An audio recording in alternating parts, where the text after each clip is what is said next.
5 months பேபிக்கு போடுற மாதிரி பிரேஸ்லெட் ஆர்டர் தான் இது. இவங்களும் கிட்டத்தட்ட 4 மந்த்ஸாக நமக்கு வந்து வாட்ஸ்அப்லேயும் இன்ஸ்டாகிராம்லேயும் மாற்றி மாற்றி மெசேஜ் பண்ணிட்டு இருந்திருக்காங்க.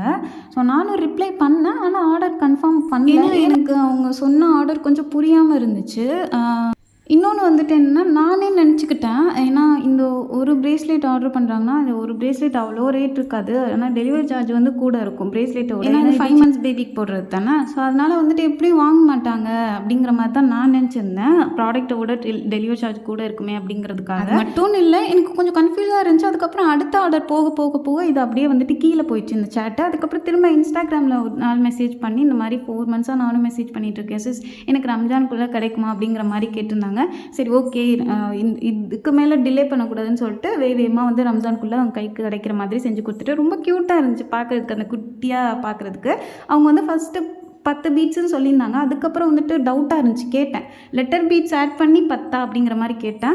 அதுக்கப்புறம் அவங்க சொன்னாங்க, இல்லை சிஸ், லெட்டர் பீட்ஸ் ஆட் பண்ணி 12 வரும் அப்படிங்கிற மாதிரி சொல்லியிருந்தாங்க. ஸோ அதே மாதிரியே நம்ம செஞ்சு கொடுத்துட்டோம். அவங்க கைக்கு கிடைச்சதும் அவங்களுக்கு பிடிச்சிருந்துச்சு. க்யூட்டாக ஒரு சின்ன இயரிங்கும் கிஃப்டாக பேக் பண்ணி சென்ட் பண்ணியாச்சு. ஸோ நீங்களும் நம்மக்கிட்ட எந்த சைஸில், எந்த கலரில், எந்த மாதிரி டிசைன் வேணுமோ நம்மக்கிட்ட கஸ்டமைஸ் பண்ணி ஆர்டர் பண்ணிக்கலாம். இன்ஸ்டா, வாட்ஸ்அப் ரெண்டுலேயுமே ஆர்டர் பண்ணிக்கலாம். கான்டாக்ட் டீட்டெயில்ஸ் ஸ்க்ரீன்லேயே போடுறேன்.